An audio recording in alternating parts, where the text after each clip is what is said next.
Chaque fois que le Seigneur, Dieu, pose une question à l'homme, ce n'est pas que le Seigneur ignore la réponse. Non, il est celui qui sonde les reins et les cœurs.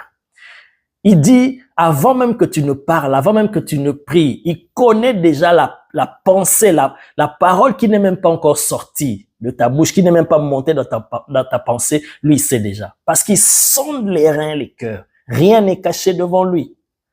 Rien, absolument rien. Donc, quand le Seigneur te pose une question, sache que ce n'est pas pour connaître la réponse qu'il ignore. Non, il sait déjà. Voilà même pourquoi l'apôtre Pierre ici lui dit, mais Seigneur, tu sais toutes choses et tu sais que je t'aime. Donc Jésus savait que Pierre l'aimait. Donc en lui posant cette question, ce n'était pas pour découvrir, pour savoir si Pierre l'aimait ou pas. C'était pas ça. Voilà pourquoi Pierre était même étonné même. Pourquoi le Seigneur lui pose cette question? Parce qu'il lui dit, tu sais toutes choses, Seigneur. Tu sais que je t'aime.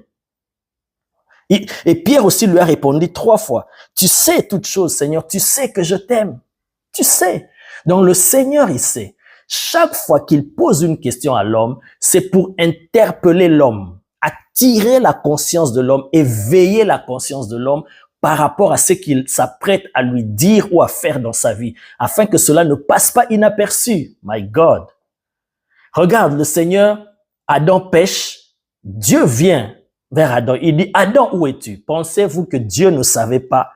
Lui qui voit tout, lui qui voit partout, rien n'est caché devant lui. Il savait où se trouvait Adam. Mais s'il pose la question à Adam, où es-tu? C'est pour interpeller, réveiller la conscience d'Adam pour savoir que là, je me retrouve à un endroit où je ne devais pas me retrouver. Et qu'est-ce que j'ai fait? Il devait se ressaisir. Le Seigneur lui posait la question pour l'interpeller, pas pour savoir où est-ce qu'il était.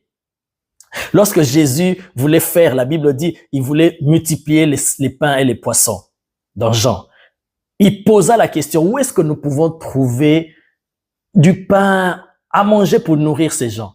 La Bible dit, il posa la question pour les éprouver parce qu'il savait lui-même ce qu'il allait faire. Il savait ce qu'il s'apprêtait à faire. Mais c'était pour attirer leur attention sur ce puissant miracle qu'il s'apprêtait à faire. Sinon, s'il ne le fait pas, ça va passer inaperçu à la pensée humaine, aux yeux humains. Voilà pourquoi il pose la question pour interpeller, pour élargir ta connaissance, pour t'amener à réfléchir. Et c'est pour montrer à l'homme que je m'apprête à faire quelque chose, je m'apprête à dire quelque chose que si je n'interpelle pas ta conscience, ça peut passer inaperçu et tu ne comprendras pas ce que je suis en train de faire. Voilà.